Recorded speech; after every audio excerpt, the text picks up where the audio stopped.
My name is Florence and welcome back to a video by Kenyan Crime Daily. Today we're going to look at the case of Esther Wambui, her disappearance leading to a harrowing discovery with some rather creepy text accompanying her body. By the way, at Kenyan Crime Daily, we cover Kenyan-based crimes, solved and unsolved, on a weekly basis. This is content you enjoy watching. Please consider subscribing to Kenyan Crime Daily. What really happened to Esther and what was the motive? Let's get into it. Our first case today takes us to the beautiful city of Kiambu. Kiambu is a town in Kiambu County, Kenya, within the Nairobi metropolitan region. It is 14 kilometers from the capital, Nairobi. It has a population of 147,000. This is as per Google statistics. It is the capital of Kiambu County, which borders the northern side of Nairobi. Other proximate towns are Ruiru, Gatundu, Limuru, and Kabete. One of the constituencies or sub-counties or towns include Ruiru, which is the location of our case today. Esther was born on the 24th of April 2004. We know from police reports that she dropped out of high school in Form 2 years ago and eloped with Joseph Ngige, who has been placed as a person of interest in the investigations. Ms. Wambui dropped out of Kianjugu Secondary School in Nakuru and decided to start life with Joseph Ngige, a 23-year-old casual laborer in Ruiru. At the time of her death, they had been together 8 months. She has been described by her father as a bright student, kind, calm and hardworking, attributes that may have attracted Mr. Ngige to her. Esther Wambui worked as a casual waitress at a local hotel in Ruiru. Esther's husband, Joseph Ngige, on the other hand, works at a mattress production company in Kiambu County. I believe the two met 2 years ago in Nakuru and decided to elope.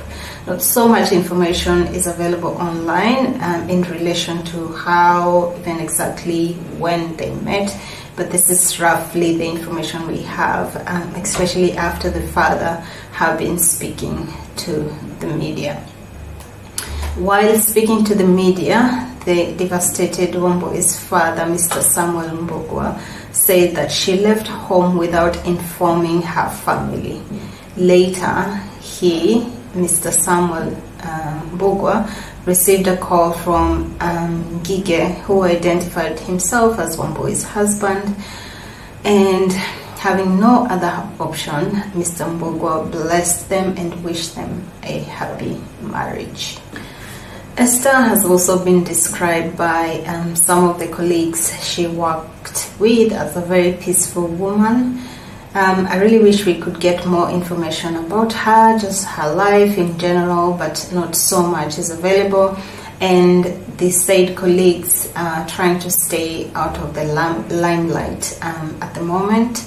However, some of her workmates allegedly have revealed that her husband, Joseph Ngige, allegedly may have been jealous and insecure, allegation he has categorically denied and insisted he loved his wife with the whole of him. In a press conference held on January 20th, he said he has yet to gather the courage to look at the body at the city morgue.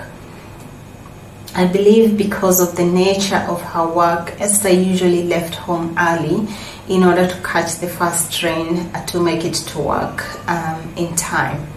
This could be because the area they lived in isn't very safe for her to walk alone that early or even late in the evening. Her husband, Joseph Ngige, always made sure to drop her off at 5 a.m.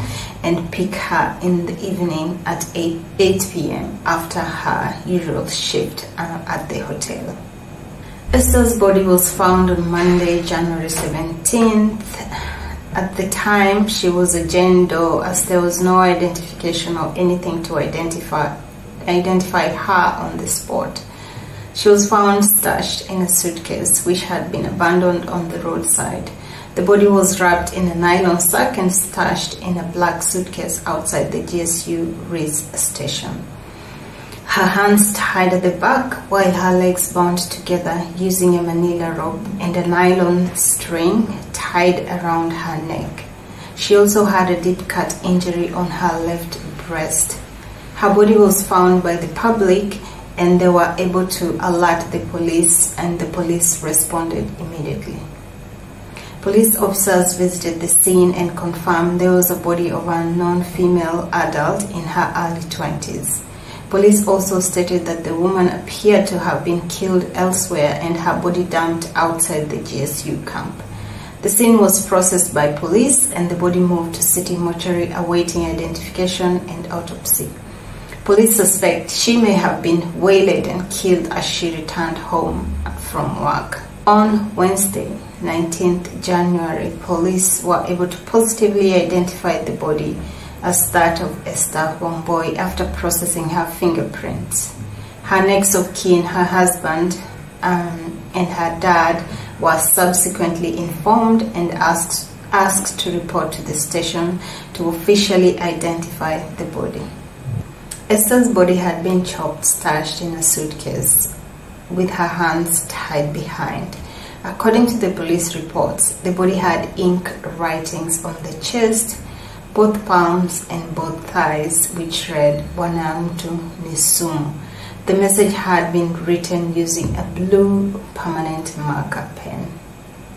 We really don't know the motive of the murder or why somebody would do this to a young girl like Esther.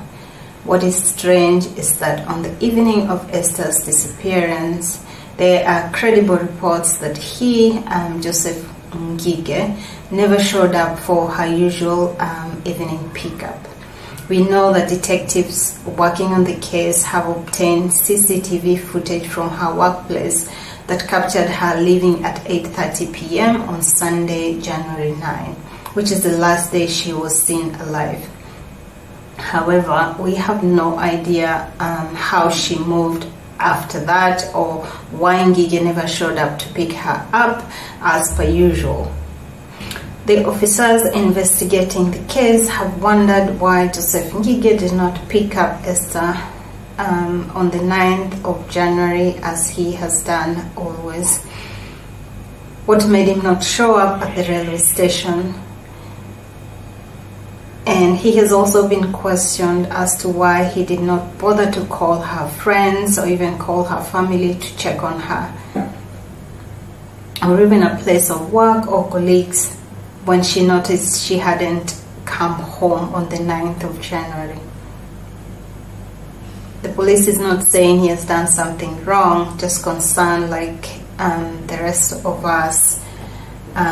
That why, that's your wife, why did you not pick her up from the railway station, and why do you not find out where she is even with friends? So that's a big question, I guess, for Mr. Ngige to answer.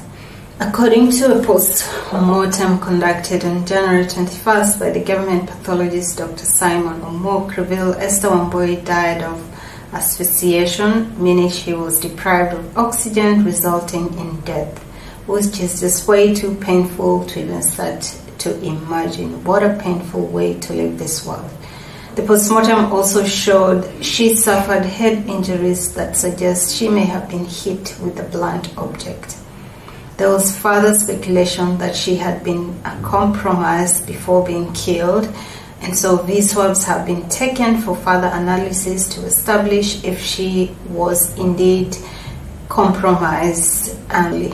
Her distraught dad, Samuel Mbugwa, and husband Joseph Ngige were both present during the autopsy. Nevertheless, at this stage in the case, police are yet to arrest any suspects in connection with the gruesome murder of this young girl. However, Joseph Ngige is being treated as a person of interest and helping police with investigations. From what we know, he has been interviewed a couple of times and according to Ruiru DCI or Justice Ombati, they think the marks on Wambui's body might be a ploy used by the killers to deceive investigations. Ruiru DCIO Justice Ombati said she died a painful death, and we are piecing together her last moments, and as we speak, the husband is a person of interest. It is a complex matter, but what I can say is that we are moving well with investigations. Esther was laid to rest at the family home on Tuesday, 26th of April, in a brief ceremony at her parents' home. The ceremony was attended by her family members and close friends, including husband Ngige. The family does not acknowledge him as the husband to their daughter. Joseph Ngige is expected to report to the police every single day as the investigation continues. I will be following up on this case for you, so tune in back for further future updates. In the meantime, I pray justice is served for this girl's family, and may God continue resting her in peace. My sincere condolences to both families. Thank you so much for watching Kenya Crime Daily. We are back next week. In our next case, we will be looking at Togori Chege Karago. Togori Chege Karago was a former senior LinkedIn African manager. She was found dead at a local hotel in Westlands on Friday, January 21st.